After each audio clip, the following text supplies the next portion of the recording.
Thank you for tuning in to the Golden State Media Concepts football podcast, where we discuss the latest news, rumors, and games of the NFL and college football.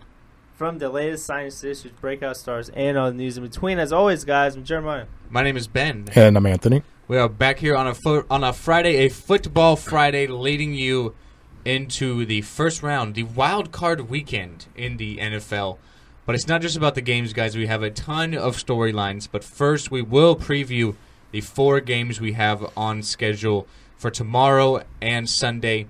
So we'll just get right into it, guys. The first game is the Oakland Raiders going into Houston to take on the Houston Texans. It's almost a crime to me that one of these two teams has to win this game. Brock Osweiler back under center for the Texans. Tom Savage is out with a concussion. And then Connor Cook, the rookie out of Michigan State, will be making his first career start in the NFL on the road in the playoffs against the Houston Texans, who have the number 1 defense in yards per game allowed.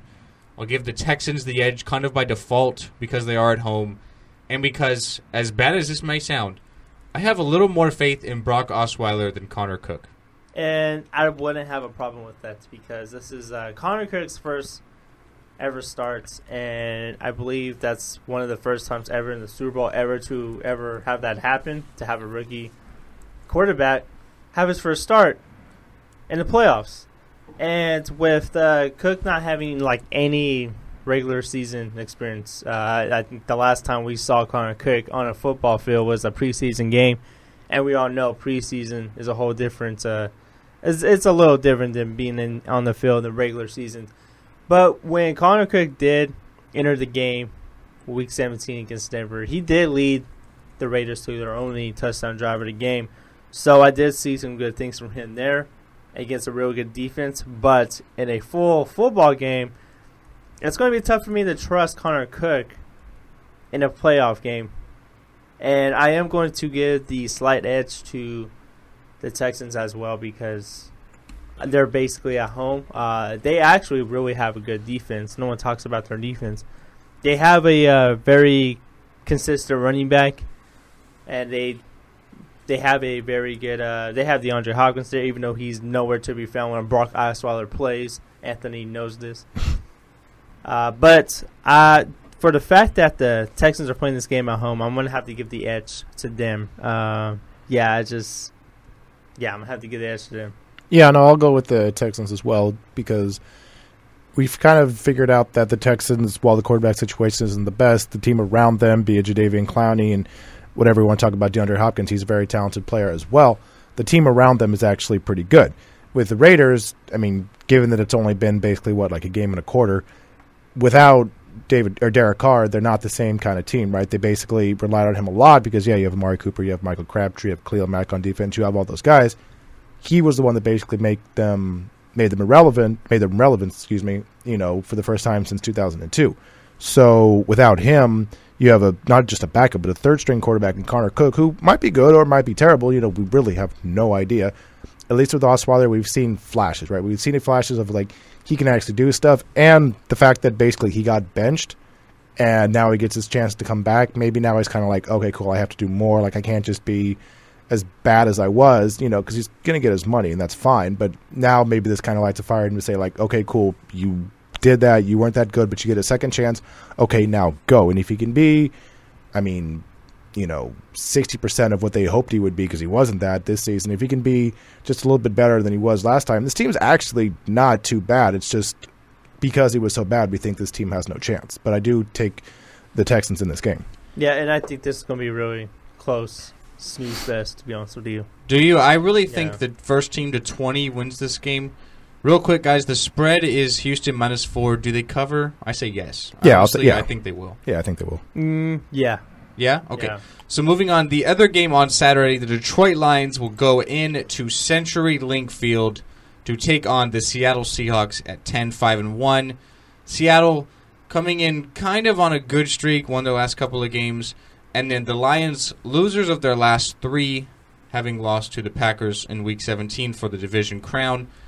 I'm going to give the edge to the Seahawks. They are at home, which CenturyLink Field, probably the best home field advantage in all of football. Russell Wilson is getting healthier, making some plays. Doug Baldwin's been effective for them. The problem with Seattle is their offensive line's terrible. They can't run the ball. And since Earl Thomas gone out with a broken leg, their defense just has not looked the same. They did lose their leader back there in Thomas. But the Lions, same thing, just not the same team they used to be. Matthew Stafford, since injuring his finger, has not been the same player, has not been able to lead all these fourth-quarter comebacks. I'll give the edge to the Seahawks simply for the fact that they're at home and they just look like a better team right now. Yeah, and I'm going to give the edge to the Seahawks as well. That's because, one, they're at home, and then, two, the Lions kind of look like a different team the last final weeks of the season than they did the previous 5 games when they were on that winning streak. And I don't know, there's just something about this Lions team I just don't really see them making it as a deep playoff run. I just think the Seahawks are just a plain better team. And it's tough to play in Central League field for any team. Like, it don't matter if it's the preseason, regular season, postseason. It's tough to play there. And Russell Wilson, I don't even think he's lost a playoff game there in Central League field. So for that, I'm going to have to give the edge to the Seahawks. Yeah, so they only lost one game this year, the Seahawks did, and it was against the Cardinals at home. So with that being said, it's basically something where you take them because Detroit, like you said, has been kind of faulting over the last 3 weeks of the season. Matthew Stafford, like you said, a little bit injured, so he's not the same kind of guy. Even though he's been doing better this year without Megatron, it's something where, fine, Earl Thomas being gone really hurts them because he's one of those guys on defense that kind of did the Ed Reed, Troy Polamalu thing where he was the leader of that defense and could do things that really not many other people in the entire NFL could do. Like, he knew where to go, he knew how to basically mess with quarterbacks and make them throw bad passes. So with him being gone, I don't give them that much of a chance probably after this week, but the fact that they're in Seattle, the fact that they're playing a Detroit team that's not been the same over the last month or so, I'll give them the edge for this week. But then going forward, if they face, say, like Atlanta or something like that, then all of a sudden it's a different story. The Seahawks' leading rusher this year is Christian Michael. That's no good. He's a member of the Green Bay Packers. Yeah, no. They simply can't run the ball. The offensive line can't protect Russell Wilson. Well, neither does Detroit. Detroit, although Zach Zenner has been pretty effective the last couple of weeks, 3 touchdowns the last couple of weeks, although Seattle's front 7 is very, very scary. Michael Bennett, you have Bobby Wagner in the middle. So I think if the Lions are able to run the ball against Seattle, that gives them a better shot. I just can't really trust them going forward. They don't look like the same team that was leading all these fourth-quarter comebacks earlier in the year. So that's why all 3 of us are in agreement that we are taking the Seattle Seahawks. Moving on to Sunday's game, the first game of the day, the Miami Dolphins are going on the road to take on the red-hot Pittsburgh Steelers. Remember, the Dolphins did defeat the Steelers earlier in the season. Jay Ajayi did run for over 200 yards in that game, although Ryan Tannehill was the starting quarterback for Miami at that point, and the game was in Miami, so you have the different climate, the change in humidity.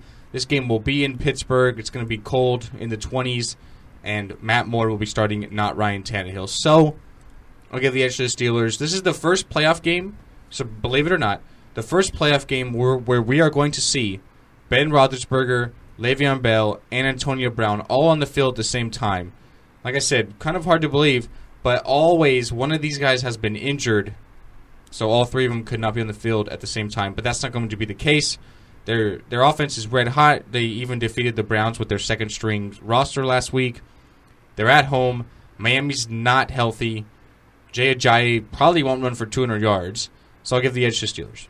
Yeah, I have to give the edge to the Steelers as well because, you know, they've been here before, and just like you said, Ben, this is the first time I think they're going to have the Killer Bees all at once in a playoff game. But, yeah, you know, the Steelers ended the season red hot. I can't really trust the Dolphins right now, and I know Mac Moore has looked really solid as a second-string quarterback. You know, I think he has like over 700 yards passing, 3 touchdowns. He threw 3 picks, which is a really good ratio and a short sample size. But, you know, Jay Ajayi didn't really run the football well, you know, the last week of the season. I don't think he's going to go over 200 yards again against the same Steeler defense that he ran wild all over against earlier this year. I just think, you know, the Dolphins have the injury, the quarterback position for the Dolphins really concerns me in this game, and not only that, they're playing at a cold weather environment in Heinz Field, and that's going to play a huge factor, I think, in this game. And I kind of think the Steelers are going to blow the Dolphins out in this game. Really? You think it's going to be a blowout? A little, So you think that 10-point spread is going to be accurate? You think they're going to cover that? Okay. I think they are. Yeah. See, I'm not that far into it. I don't think it's going to be that much of a blowout. You know, you look at something where, J.H.I. had 200 yards rushing. That was also in Miami. And you look at the game, they knocked Ben Roethlisberger out of the game. Two things that, I mean, it's not going to be in Miami, so it's not going to be warm. It's going to be in Pittsburgh, so it's going to be really cold. They're looking at like 20 degrees or something like that, but it could be less than that. It could be 10. It could be 5 degrees. And if that's the case, you're going to rely more on the running game, right? Which is fine because the Giants got 200 yards last time.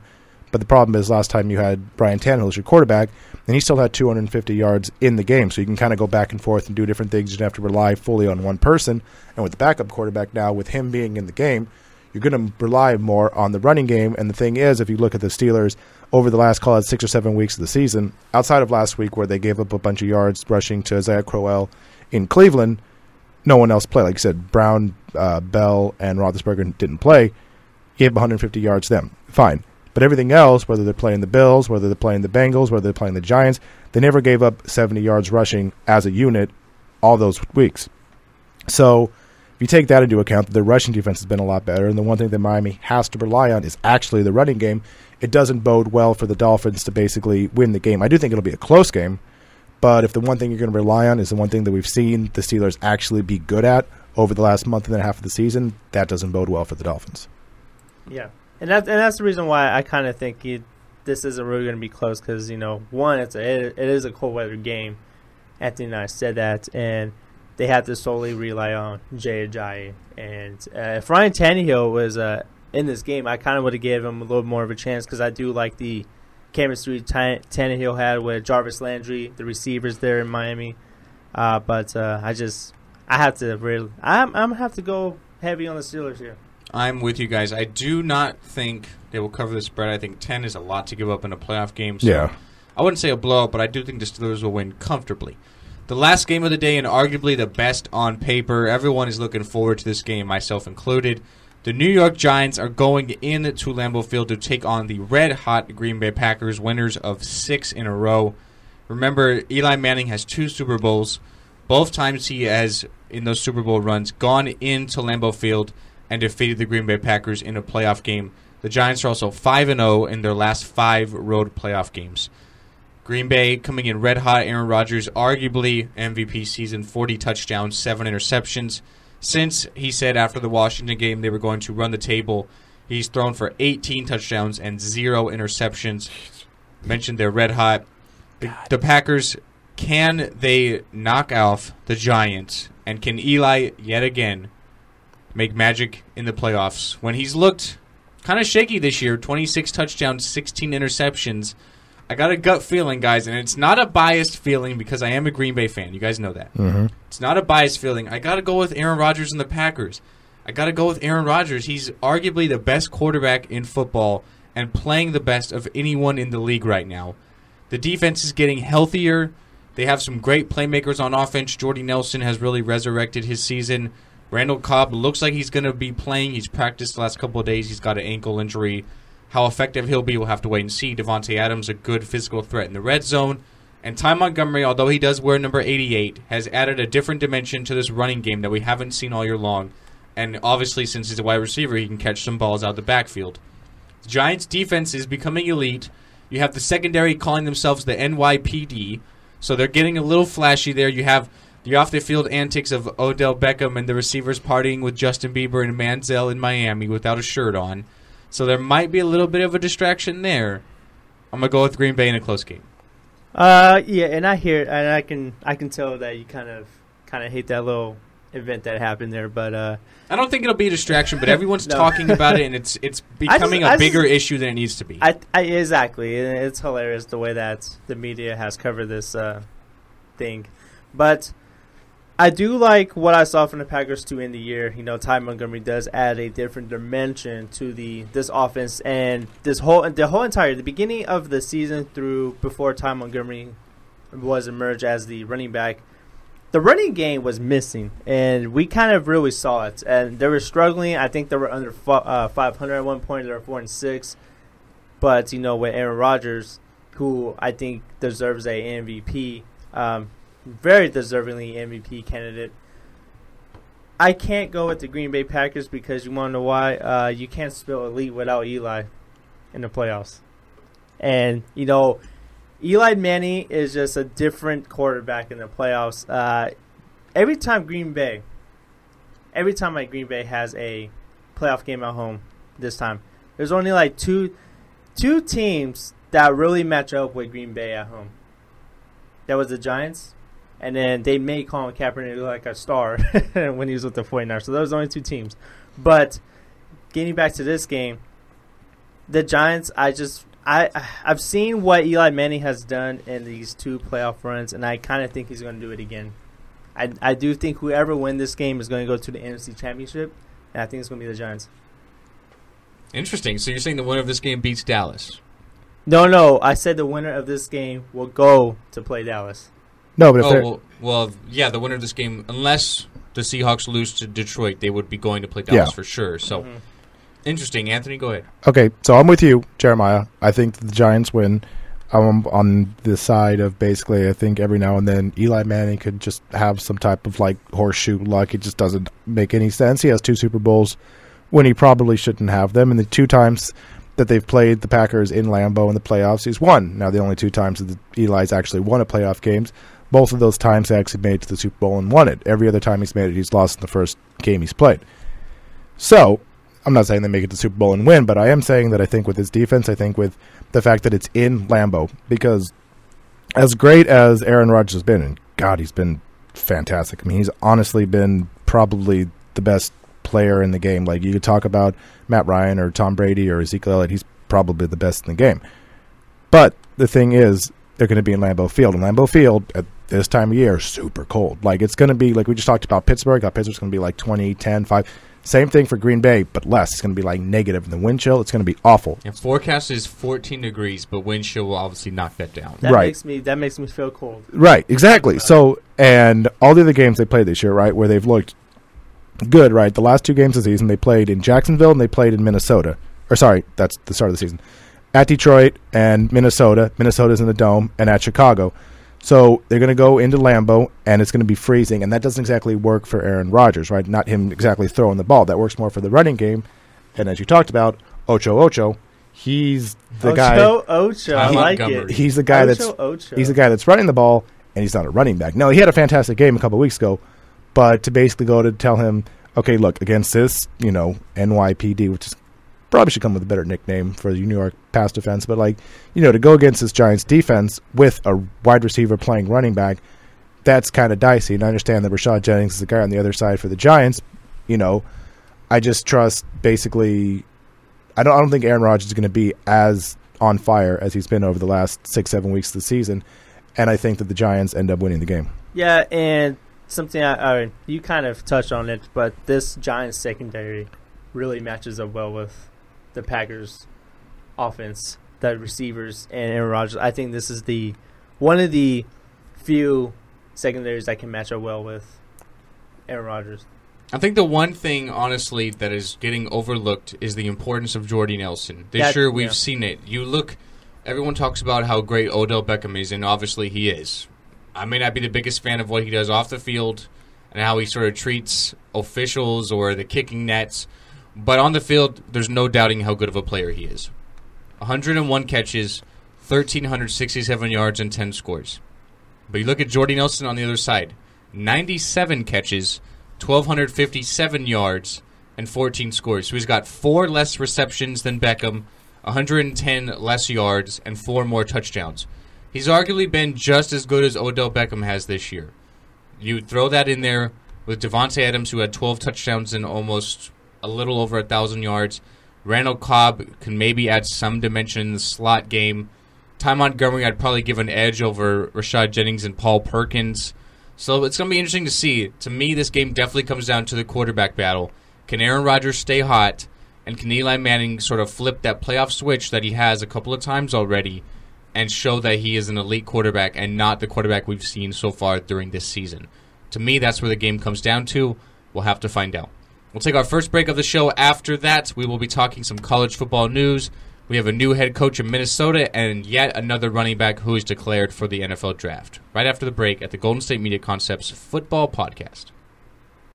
Tired of searching the vast jungle of podcasts? Now listen close and hear this out. There's a podcast network that covers just about everything that you've been searching. The Golden State Media Concepts Podcast Network is here. Nothing less than a podcast bliss with endless hours of podcast coverage. From news, sports, music, fashion, cooking, entertainment, fantasy, football, and so much more. So stop lurking around and go straight out to the Golden State Media Concepts Podcast Network. Guaranteed to fill that podcast itch. Whatever it may be. Visit us at www.gsmcpodcast.com. Follow us on Facebook and Twitter, and download us on iTunes, SoundCloud, and Google Play.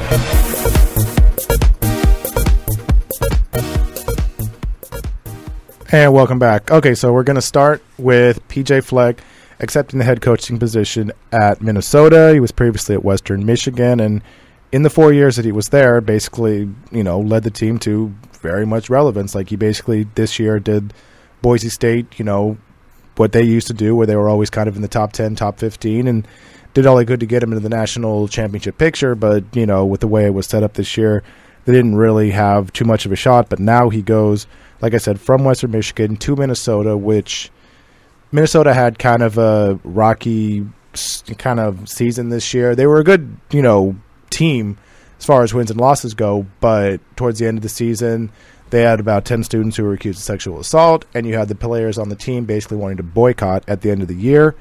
They ended up basically going back on that after a couple of games. They won their bowl game against Washington State. Coach got fired. Here comes P.J. Fleck, who very young head coach. He's 36 years old, so he's going to be coming in there. We've seen him on the sideline doing push-ups and stuff like that. He's someone who's very, energetic, and at 36 years old, he's clearly, one of the guys who you would assume is going to be either in college or maybe make it to the pros in the next few years. So with him there now, he's over in Minnesota trying to lead the team, to the national, picture, to the national playoff picture for the first time. And it's going to be interesting to see what he can do, especially with the players that kind of have a bit of a not so great relationship with the, powers that be. But I think it's a pretty good move. I think it's something that, since they're in a conference that, at least at the side they're at, they don't have to face Ohio State, a Michigan, a Penn State, a Michigan State. They're in a different side of the conference where all they really have to do is face Nebraska, Wisconsin, teams like that, and Iowa. So, he has a nice shot at least, because he's not going to do this up in the first year necessarily, but in a couple of years, like he did over at Western Michigan, see what he can do and see if he can get the team into the national championship picture. So what do you guys think? Do you think it's a good move, or?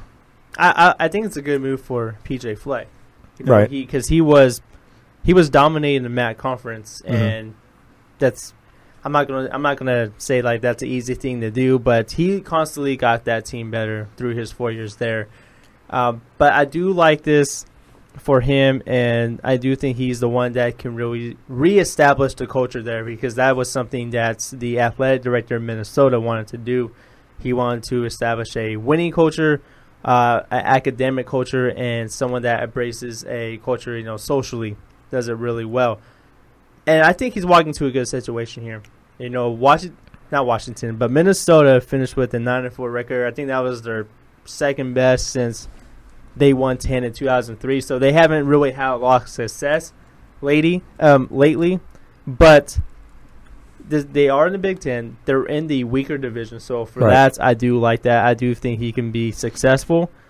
But I do think it's going to take some time, because a lot of the players for the Gophers don't really trust the administration there. There's some talk about them transferring there. So it's going to take – I think it's going to take them probably like a year or two to rebuild the program, get some recruits in there, establish the culture. But I do like the move. I do like it, and I think it's I think it's going to be really successful there. They also interviewed Les Miles for this job. They did. So that tells you what Minnesota think of Fleck. They hired him over a guy who's won a national title. Although he did inherit Nick Saban's team that year. Right. The guy's won a national title. He's been an elite coach in an elite program for a few years now. They hired Fleck over him. So that tells you what Minnesota really think of him. And you could argue, should Tracy Claeys have been fired or not? That's not in P.J. Fleck's hands. He's a young, energetic guy, gets the players to want to play for him, motivated guy. Reminds me of a younger Jim Harbaugh. Can maybe take Western Michigan. Remember, Western Michigan was in the Cotton Bowl this year, lost to Wisconsin. That's their only defeat this year. They were 13-1. So now he goes to Minnesota. Maybe he can turn them around into a good team. He uses that to catapult to possibly another more elite coaching job in college football or maybe in the NFL. It reminds me a lot of Jim Harbaugh. A good move for Fleck. Happy for him. Hopefully he can turn Minnesota around. Other news in the world of college football, Joe Mixon, running back from Oklahoma, has decided to declare for the NFL draft. He had a really nice Sugar Bowl game, couple of touchdowns, 91 yards rushing, as well as 89 yards receiving. A really, really good receiving back, a guy who can run out of the backfield, but he does have the off-the-field incidents. Remember, he does have the domestic violence case against him. He sat out one whole year. The video came out, and it was even worse than we probably even imagined. He's going to the NFL now. Should teams be afraid to draft Joe Mixon?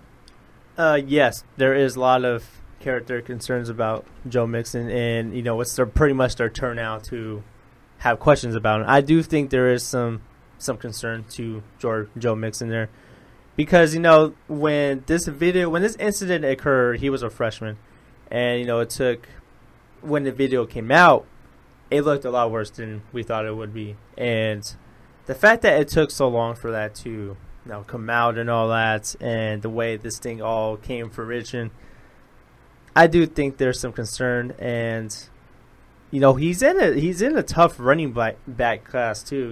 He's in the class with Leonard Fournette, Dalvin Cook, Dante Foreman, and Christian McCaffrey. That's a tough running back class. So I'm not surprised that he did declare early, but I am surprised because of how stacked this running back class is. So I think with a stacked running back class like this, he's probably see him third or second round. He's definitely not a first round, because he's definitely like the fifth highest rated back behind those guys. Here's the thing with Mixon. He's obviously talented. Like 1,200 yards, 10 touchdowns. He had games where he had 100 yards receiving as well. So, he's clearly super talented. The thing is, this thing that happened with him that we've now fully Ray Rice seen, like it's something that it's not like, oh, maybe. No, we legitimately saw what he did. Now it's a thing where he's going to have to go to every single NFL team, right? Because when they have the pro days, when they have the combine, when they have all the stuff like that, he's going to go to every single team. He's going to go to the Giants, the Packers, the Steelers, the Dolphins, everywhere. And he's going to have to prove that he's not that guy. Ray Rice had to prove that he's not that guy, and Ray Rice has actually done a pretty decent job of trying to basically show people that while this absolutely terrible thing happened, that's not everything that happened. And he could never get back, but part of the reason was because of his talent. He was older as a running back. They didn't want to have anything like that. With Mixon, he's basically going to have to prove to teams, right? Because it's one thing if you take someone like Floyd, right? The Patriots took Floyd from Arizona after he got his DUI, and you saw the video of that. You can smooth that over a lot more to the public than you can domestic violence, because, it's just one of those things that you see, and it's just graphically just terrible. It's one of those things that you can't unsee. And while he's really talented, he's going to basically have to now not only prove to the teams, because a team will sign him because he's talented, fine. He's going to have to do some kind of PR, sounds like the wrong things. It makes it sound like he doesn't believe what he's actually saying. But, he's going to have to prove to the public that everything that you basically know of him, because you don't know who he is outside of this. This is the first time most people, myself included, honestly, heard about him before now. This is the thing that kind of made it on Front Street of what he actually is. It's this, and then the fact that he's a talented running back.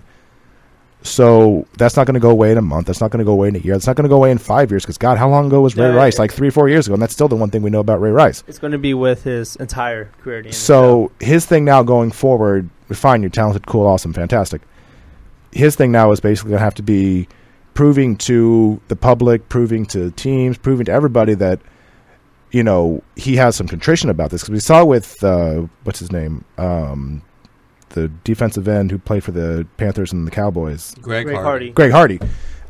He didn't care at all. He was super just I don't care what you say. I'm talented. I'm going to do what I want. And then he got kicked out, even though he's just super talented also. He had zero contrition, and we just eviscerated him for that. If Mixon can basically prove that, hey, look, I understand this happened. I can't take it back.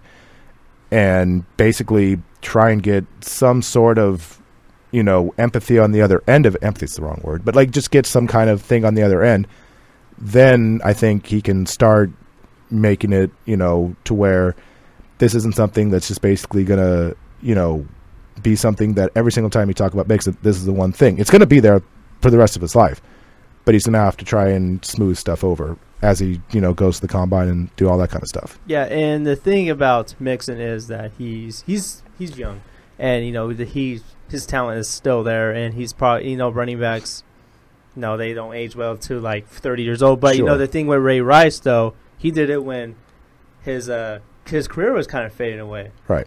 So I do think Mixon does kind of the edge there, but I wouldn't be surprised if Mixon slides all the way down to the 5th or 6th round of the draft.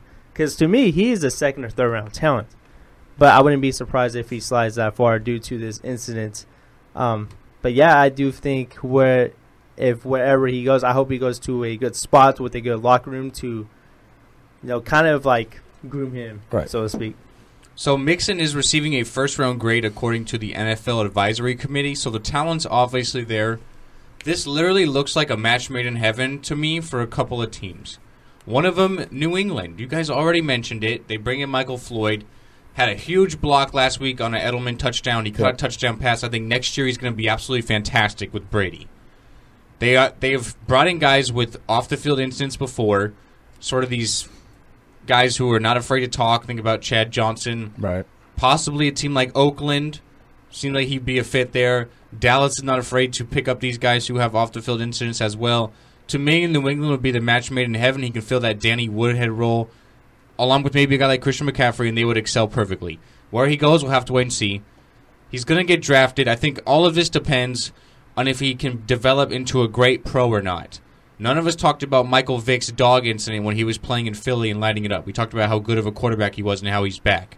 So if he can turn into a great player, then no one's going to talk about how he punched a woman in a bar. If he can't, then he's going to be done. So we'll have to wait and see what happens. I hope he can turn it around. He seemed like he turned around this year, put everything behind him, had a great season at Oklahoma. Now he's going into the NFL. A lot of Oklahoma running backs have been successful. Adrian Peterson, DeMarco Murray. Have to see what he can do from here. We'll take our last break of the show. After the break, we'll talk some news within the NFL. A certain team looks like they're moving on without their former starting quarterback, and the Indianapolis Colts are keeping their head coach. Our thoughts on that and more right after the break at the Golden State Media Concepts Football Podcast.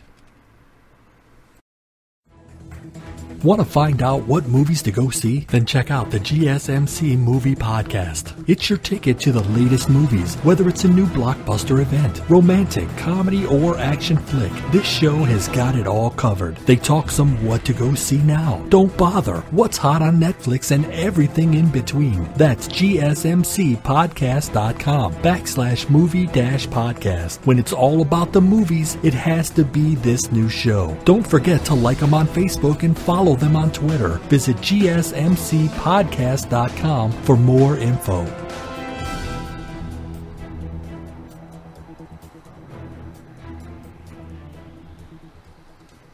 The Buffalo Bills are without a head coach right now, and it looks like they might be without a starting quarterback because they are planning on releasing quarterback Tyrod Taylor before March 11th when they are due to give him almost $31 million in guaranteed money. He did just have a hernia surgery.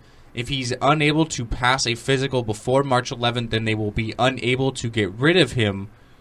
But reports are is that they're trying to move on without him. I've always looked at Tyrod Taylor as a poor man's Alex Smith. Not terrible, but nothing more than a game manager. This year, 17 touchdown passes, 6 interceptions. He also adds some sort of element on the ground game. He had about 500 yards rushing and 8 touchdowns. So not terrible, but for me, not really been a franchise guy, not a guy that's going to lead your team to the Super Bowl, and not really worth $31 million, which is definitely the key factor in this whole sort of scenario. But for me, if you move on past Tyrod Taylor, the question is, where do you go? Because you started E.J. Manuel in Week 17, and that was a disaster. Since you drafted him, he's literally shown that he is probably not even a good backup quarterback to have. When you look at quarterbacks coming out of the draft this year, whether it be Trubisky from North Carolina, Deshaun Watson, or Deshaun Kaiser, I don't really have faith in any of them that they're going to be franchise guys. So for me, if you get rid of Tyrod Taylor, where do you go? You go with Tyrod Taylor. I'm kidding. But, yeah, there is nowhere to go for the Bills. I just don't understand why.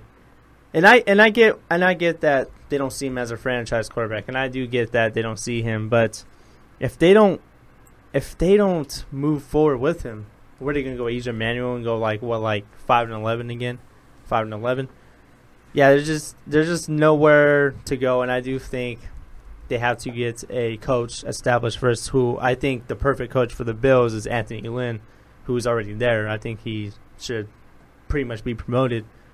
But remember when the only reason why Tyrod Taylor was starting because Rex Ryan really pulled for him to start. The front office didn't want Tyrod Taylor to start, so the fact that Rex Ryan is no longer there, I'm not surprised that they don't want to move forward with Tyrod Taylor. But as far as moving forward with quarterback, it's going to be tough to see. Maybe they can happen to try to trade for Tony Romo, which I don't really think is a good idea. Maybe because remember Kirk Cousins is a free agent, but I think he's going to stay in Washington. So mainly, to be honest, I don't really know where to go. You're basically stuck off with either EJ Manuel or one of the quarterbacks in the draft this year. And I think if you're going to take a chance on a quarterback in the draft, I do think you got to get like a veteran, a placeholder first, because I don't see any of these quarterbacks in the draft being successful game one. I just don't. Like, I do think it's going to take like maybe 2 years to develop any of these quarterbacks. So, they're kind of like not really in a good situation right now. So, the biggest thing here is $31 million, right? $30.75 million. That's the thing that basically is highlighted in this whole thing, right? Because if it was $15 million or $20 million, maybe even they bring him back, something like that. Because he was okay. Like, he wasn't great. He wasn't terrible. He was fine. Like you said, like kind of like a poor man's Alex Smith, something like that. Which that in itself is like a poor man's like Aaron Rodgers or whatever. But $31 million is a lot. And he had the surgery, so I think it's like March 11th is the thing where it's basically have to figure out if he's healthy enough. And if he is healthy enough, then they don't owe him the money. But if he's not, then they cut him. And with him gone, yeah, like you still have a good team around him. That defense, Marcel Darius, you still have LaShawn McCoy, you still have Sammy Watkins, you still have a decent team around him. And, maybe you don't get someone like a Tony Romo if he is available, or maybe you get like, I think Mike Lennon, they keep talking about him as a quarterback that people may want to look at. But, he's basically going to be, once he's gone, if Tyrod Taylor is gone, then you're basically just saying, okay, we're going to be bad this year and then we're going to get a high draft pick, because right now their draft pick isn't really high enough to get one of those like great quarterbacks, right? He's not the 1 or number 2 overall pick there in the middle of the draft. So if they're bad this year, then they take a quarterback next year, maybe something like that. Maybe then, you look at someone like a Jake Browning, who that'll be his 3rd year in college. Maybe he comes out, something like that. But for right now, the Bills are basically just saying, look, $31 million, that's a lot of money to pay to one guy. It's fine if it's Aaron Rodgers or, someone like Tom Brady, Drew Brees, something like that. That's fine. But for him, you take that away. You sign a quarterback for, call it $10, $15 million. Now you have another, $15 to $20 million you can spend on a cornerback, a tackle, a linebacker, whatever else you want. And you can get 3 or 4 players for the price of one, and that one that you have isn't someone who's a superstar. So I get it on that aspect to where they basically want to release him, but I also get it on Tyrod Taylor's point where he's just like, oh, I'm going to get $31 million if I get this surgery? Doc, come here. Come here. I want that surgery right now. Like, I totally make sure I don't pass this physical. Yeah, botch the surgery. Make it bad. So that way I have to stay in here for a month. It's fine. They'll pay for it. It's cool. They'll pick up the bill. Don't worry about it. Just, maybe the needle breaks off or whatever. Just keep me in here for a month. That's all I need. I'll have to wait and see what happens. That will obviously be the determining factor in this whole scenario. Right. March 11th is when he is scheduled to either make his money or be released. So right. That'll be the determining factor. Really quickly, Randy Gregory, after just having his first practice, is yet again suspended, this time for a year for violating the NFL's substance abuse policy. He was suspended the first 4 games of last year, 10 games this year because of another, what is being called a missed test. Now this one, another suspension, whether he missed a test or failed one. Regardless, this kid just simply doesn't get it. He's Josh Gordon 2.0. You have the whole world in front of you. This kid coming out of Nebraska was a first-round talent. He fell in the draft because he had the off-the-field incidents. And now he just simply is not turning his career around. He just simply doesn't get it. I've given up all hope on him. There's just no hope for him. So you're going to completely give up on Randy Gregory? Yes. I mean, he's Josh Gordon 2.0. Like, give me He's not as talented as Josh Gordon. No, Josh Gordon was super talented in Cleveland. No, but just doesn't get it. Like, the mentality, the mindset is not there. Like, give me this opportunity. You don't understand the opportunity you have. You're one of a few people that get to play in the NFL. The average lifespan of an NFL player is 3 to 4 years. People who even get in there can't even stand in there, and you're giving up on it because you simply can't put down the marijuana cigarettes or the alcohol or whatever. In this instance, he's had problem with marijuana. So I'm not saying he did it again or he misses his test, whatever, but simply fact is that you cannot be doing these things. If you can't help yourself, then why should someone else help you? I'm done with Randy Gregory. I think he's over. I think he's done. Okay, and I completely see your point. And don't get me wrong, what he did, I'm not going to be like, oh, he shouldn't deserve to be suspended because rightfully so. The rules are there in place. He broke them. And I don't think the Cowboys are going to give up on him because, remember, this is an organization that signed Greg Hardy and have pretty much gave players second chances. So for that, I don't think they're going to give up on him. Because remember, when they knew about the possibility of another suspension, they activated him to the 53-man roster anyway. They did lose like a defensive end, Zach Moore, who went off waivers, but this is a team that usually doesn't give up on players. They give a lot of players second chances. So for that, I do think Randy Gregory still has a chance at a career. But if this was like in New England, he probably would have been shipped off like a long time ago, so to speak. So I think the fact that he's still with a team that gives players a lot of chances, I think there's still a chance for him to have a really good career. But honestly, it's all on him. I do agree with you, Ben. It's all on him, and you I wouldn't completely give up on him, but if he does this one more time, you're pretty much done with him. Well, if he does it one more time, he's done. Yeah, exactly. So it's one of those things where he's done for a year, I should say, and they're going to reevaluate it later. But basically, they decided that, we gave you chances. You decided to not take the chances, basically, and you keep doing stuff whether you miss a test or not. Like, I'm not all the way on your side, Ben, where it's just like, I'm done with him, he can go to hell. But like, I'm not saying he can go to hell. I hope the kid gets help. But I'm saying is like, if you fool me once, shame on me. If you fool me twice, now 3 times, right? How can I trust that you're not going to do this again? Yeah. Oh no, I get that. I get the fact that like you keep messing up. Eventually, it's something else. Like, it's not just like, oh, I made a mistake. Like, no, 3 times is a habit. Stuff like that. I get that. It's just one of those things where, I mean, the dude was talented coming out of, I think it was Nebraska, and he, now is basically, he'll probably get released from the Cowboys, honestly, because, they had the thing before with, if we don't, need you on our team, because they were the number 1 seed without him, we don't need you to basically keep getting our hopes up, because as soon as he was ready, they activated him, and then a couple days later, oh, never mind, gone again. So, I can see it, either in the middle of next year or whatever, like them just saying, like, all right, look, like, we hope you get help with the, Eagles or wherever else, like with the, Browns or whatever. Like, we hope you get help somewhere else, but just not with us. Like, you got to go. I just can't trust that he's not going to do it again. I hope the kid gets help. I hope he's not going to check into any sort of treatment center that we know of. Right. Josh Gordon did that, which is obviously great for him, and he's trying to recoup, but we'll have to see what Gregory does. A lot of talent, just kind of throwing it down the dumpster in my eyes. And then really quickly, before we end the show, the Colts have decided they're going to keep Chuck Pagano as head coach. The team went 8-8 this year after missing the playoffs for the 2nd year in a row. I'm not surprised, guys, but is it the right decision?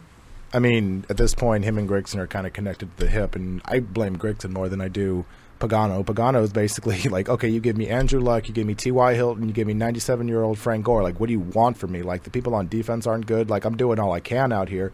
To where Grigson's the guy that's putting the team together. I blame it more on him than I do with Pagano. Yeah, I'm agree with Anthony. I blame it more on Grigson because he hasn't done a whole lot of bringing in talent on the defensive side. Like, Andrew Luck has no help there at all besides Frank Gore and T.Y. Hilton. We've seen how this offense even plays when he's healthy. The offensive line is trash, I think. Oh, yeah, they're bad. Yeah, they're trash. And the defense is non-existent. This is why, you have Andrew Luck, and he's a really great talent. But, come on, you can't win with just one player in this league. Like, you just can't. This is not the NBA. This is not like a one superstar type of league where, one player takes over. No, it's the NFL. This is a team game. And they don't have a good team outside of Andrew Luck and T.Y. Hilton. Frank Gore, who he's been really good, even though he's 33 years old. I'm not surprised because he did sign a 4-year extension last year. So if he were to get fired, they'd have to pay him 3 years. Ursa would have to pay him 3 years. I do believe Ryan Grigson is more of the problem because he just simply, his draft record has been terrible. Apart from Andrew Luck and T.Y. Hilton, everyone he's drafted has been terrible. First round, second round, third round, doesn't matter. Just absolutely terrible. But you know what? I'm going to be on the other side of the fence here, guys. I don't think Chuck Pagano is that great of a head coach. You look at Andrew Luck. What is he? A young quarterback. What does every young quarterback, with the exception of maybe Derek Carr, have in common? They have an offensive head coach. Jameis Winston has Dirk Cutter. Carson Wentz has Doug Peterson. Dak Prescott has Jason Garrett. Matt Ryan has resurrected his career with Kyle Shanahan as his offensive leader. Andrew Luck doesn't have that. Andrew Luck's kind of passive-aggressive. I would love to have Andrew Luck be that guy to say, I need to get a better coach around me. Yeah, he's not going to say that. He's not going to do that. He's not going to do that. That's not who Andrew Luck is. He doesn't have that killer mentality. We've seen other people run guys out of town. We've seen LeBron James get coaches fired. We've seen Kobe Bryant run Shaq out of town. Like that he's too passive-aggressive for me. He's not going to be that guy to stand up, voice his opinion like that. But if Andrew Luck had an offensive head coach, Andrew Luck is literally the most valuable player in football. This team went 8-8. Without Andrew Luck, this is the Niners, this is the Browns. This is a 2-3 win team in my eyes. Yeah, this team is terrible, exception of Andrew Luck. Frank Gore had a 1,000-yard season, and T.Y. Hilton's a good receiver, but I think a lot of that is because of how good Andrew Luck is. If he had an offensive head coach, I think this team would definitely win the division. They're only a game out of it anyways. So for me, Pagano's not the guy. Yeah, and I'm actually kind of surprised that Pagano is back because, they've missed the playoffs for, 2 seasons now? Yeah. And they did have success when he first got there, but, like I said, he may not have as good talent, but trust me, he has more talent than a lot of teams in this league. And he hasn't got them anywhere. He hasn't really got them anywhere. I think he got them as far as an AFC Championship appearance, but remember in that game they got absolutely torched. That was the Deflategate game. Yeah, they absolutely got torched. Exactly, the infamous Deflategate game. They absolutely got torched by the Patriots in that game. They didn't show up at all. So I wouldn't be surprised if Chuck Pagano wasn't the coach next year. But I think honestly, he's gonna get one more year, and if he doesn't make the playoffs again, I think he's gone. It's possible. We'll have to wait and see. All right, guys, that's going to end our show for today as we lead you into this football NFL wildcard weekend. My name is Ben. I'm Jeremiah. And I'm Anthony. And we will be back on Monday. Jeremiah will be here to recap the NFL wildcard weekend as well as preview the national championship game between Alabama and Clemson. Looks like it's going to be a doozy. Pretty good storylines there. We have Steve Sarkisian now calling play instead of Lane Kiffin. So interesting to see what will happen there. Jeremiah will be back on Monday to talk to you about that as well as recap the weekend and talk all of the news in football right here at the Golden State Media Concepts Football Podcast. We would like to thank you for listening. Hope you have a good weekend, and we'll be back on Monday. You've been listening to the Golden State Media Concepts Football Podcast, part of the Golden State Media Concepts Podcast Network. You can find this show and others like it at www.gsmcpodcast.com. Download our podcast on iTunes, Stitcher, SoundCloud, and Google Play. Just type in GSMC to find all the shows from the Golden State Media Concepts Podcast Network, from movies to music, from sports to entertainment, and even weird news. You can also follow us on Twitter and on Facebook. Thank you, and we hope you have enjoyed today's program.